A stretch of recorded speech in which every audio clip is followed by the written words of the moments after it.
Tout le monde connaît Wikipédia. On l'a tous déjà utilisé au moins une fois dans notre vie, que ce soit pour un projet, exposer, faire des recherches, ou même trouver qui a joué dans le dernier film que tu as regardé. Mais soyons honnêtes, son design est coincé dans une autre époque. Et aujourd'hui, on va imaginer à quoi pourrait ressembler Wikipédia en 2025 tout en apprenant des concepts sur le web design et l'expérience utilisateur. Si ça te va, on peut commencer. Ok, voici donc Wikipédia, notre cher site très populaire. On arrive ici. Ça, c'est la page d'accueil. Peut-être rarement vous allez arriver ici. C'est ça le style de Wikipédia. Bon, le design n'est pas incroyable. Les problèmes que moi me dérangent surtout, le truc, déjà le surplus d'informations. Il y a vraiment plein de boutons avec des couleurs pas ouf. Ok, le texte, on peut laisser passer. Car voilà, c'est ça l'objectif du site, c'est vraiment transmettre les informations. Et le bleu ne contraste pas si bien que ça en vrai. Mais en général, c'est pas la page qu'on utilise le plus souvent. Après avoir fait une recherche, on tombe directement sur la page de résultats. C'est un peu la même chose ici. Il y a toujours le surplus d'informations. Mais moi, je ne leur en veux pas pour ça, parce que c'est évident, c'est l'intérêt premier du Wikipédia. C'est des articles qu'on va lire. N'empêche, on peut faire beaucoup mieux niveau design, niveau esthétique, ergonomie et tout. C'est sympa en vrai, ils ont plusieurs modes. Ici, tu peux choisir la taille des textes et tout. Il y a même un mode sombre.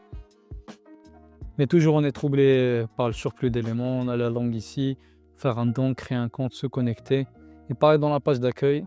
Le truc le plus important dans Wikipédia, c'est la recherche. On est d'accord. C'est vrai que c'est pas mal que c'est dans le header, mais je l'imagine bien être vraiment l'option principale du site. Car c'est un peu le cas aussi. Je vous apprends rien. Ok, après avoir vu le site, je suis parti chercher quelques idées. Je suis parti sur Figma, qui est un logiciel de design de site web, d'applications, etc. C'est celui que j'utilise quand je dois faire un design personnalisé. Et voici l'idée que j'ai eue. Voilà le tout premier résultat que j'ai bricolé. J'ai mis en premier la recherche. Bon, un grand texte, l'encyclopédie libre que vous pouvez améliorer. Donc ce texte-là, il est ici.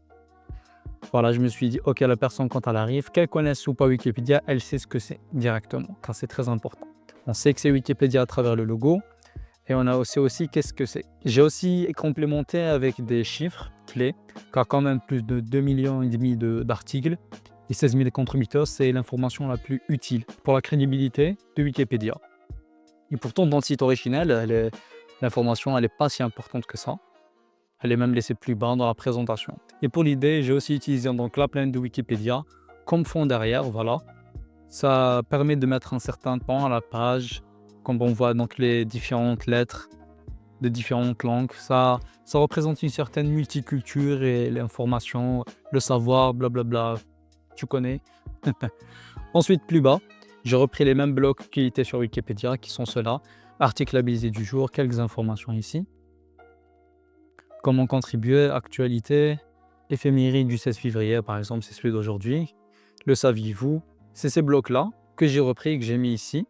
J'ai mis la structure en mode maçonnerie, si vous connaissez. C'est un type de grille qu'on appelle maçonnerie. Quand voilà, les blocs ressemblent à des briques. Ça, c'était mon premier essai. Ok. Ensuite, j'ai essayé une autre version avec le fond des lettres, mais qui était donc à plat. C'était plus des planètes. J'ai aussi aimé ce style-là. Mais bon, j'hésitais encore. J'ai aussi donc simplifié la navigation pour garder donc on va dire les plus importantes qui me paraissaient moi-même les plus utiles. Peut-être c'est le cas, peut-être c'est pas le cas. Il n'y a qu'à travers les statistiques de Wikipédia qu'on peut savoir. Mais quand on sait ça, on peut vraiment mettre dans la navigation que ce qui est important. Pour moi, donc j'ai mis communauté, contribuer, faire un don. Pour la partie compte, j'ai laissé juste une icône quand on clique dessus. Donc on va aller pour se connecter ou bien créer un compte. Un petit bouton pour choisir la langue et tout le reste, je l'ai mis donc dans un menu hamburger ici. Quand tu cliques dessus, ça va afficher un menu latéral où il y a tout le reste des informations. Et uniquement quand tu les chercheras que tu les trouveras. Car c'est pas tout le monde qui va les utiliser. D'accord? En tout cas, c'est ça mon idée. Ensuite, je m'étais penché sur une version sombre du site, qui est celle-ci, que je trouve que le rendu est vraiment beau comme ça. J'ai fait quelques tests avec. Ensuite, j'ai eu l'idée de changer la première section pour mettre encore plus en valeur la barre de recherche. Ok, j'ai vu cette inspiration-là d'un site web. C'est un design d'un site web où tu peux trouver du travail, d'accord, des jobs. J'ai bien aimé comment c'était disposé, donc je l'ai essayé ici. Voilà, j'ai aligné les titres à gauche et les statistiques à droite pour mettre la barre de recherche en grand. Pour essayer, on peut écrire donc ce qu'on veut. Puis, quand on clique sur rechercher sur Wikipédia, ça va nous emmener au résultat. Pour le reste, j'ai gardé la même structure. Après, pour ne rien oublier, j'ai importé la page de Wikipédia directement sur Figma.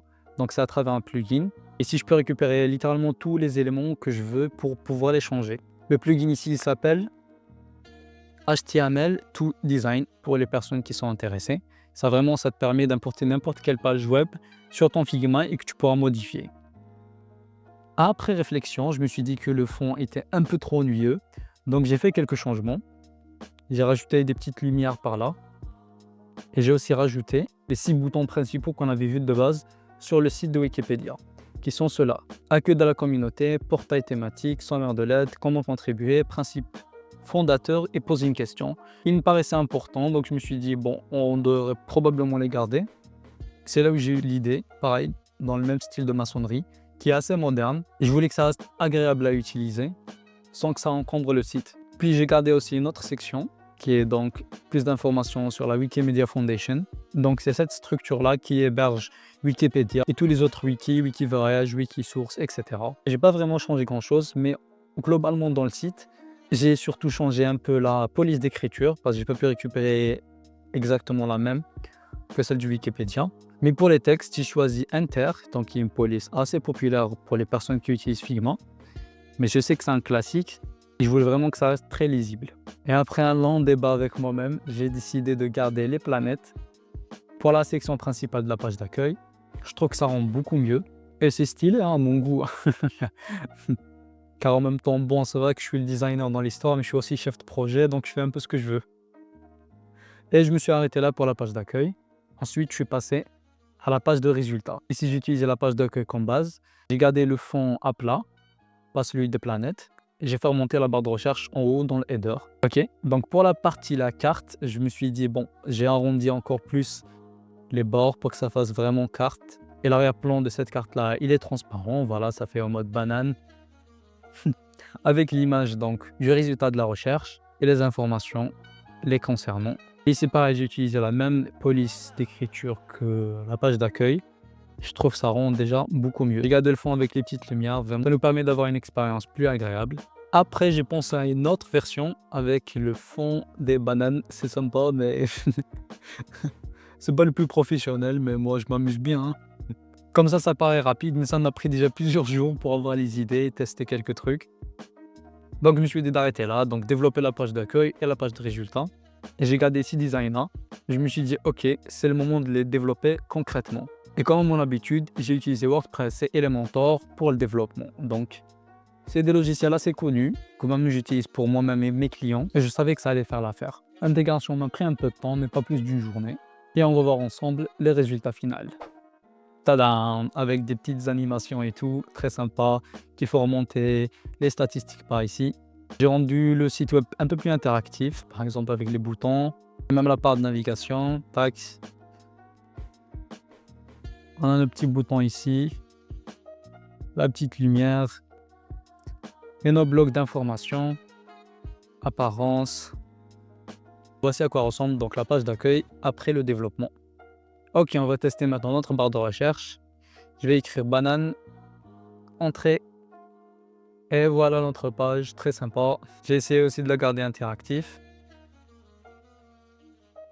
Et j'ai trouvé le résultat final très sympa. Ça donne envie de lire. Et voici à mon avis à quoi pourrait ressembler Wikipédia en 2025. Bien sûr, mes goûts personnels ont beaucoup joué là-dessus. Donc peut-être ça peut vous plaire ou pas. Mais n'empêche, on est tous d'accord pour dire que ça claque quand même. Si vous avez des idées de sites web un peu éclatés ou bien des plateformes qui ont un design pas incroyable que vous aimeriez bien voir améliorer, laissez-moi ça en commentaire. Et si vous aimez ce genre de concept et le web design et tout, je compte faire plus de vidéos comme ça. Donc abonnez-vous et moi je vous dis à bientôt dans de nouvelles vidéos.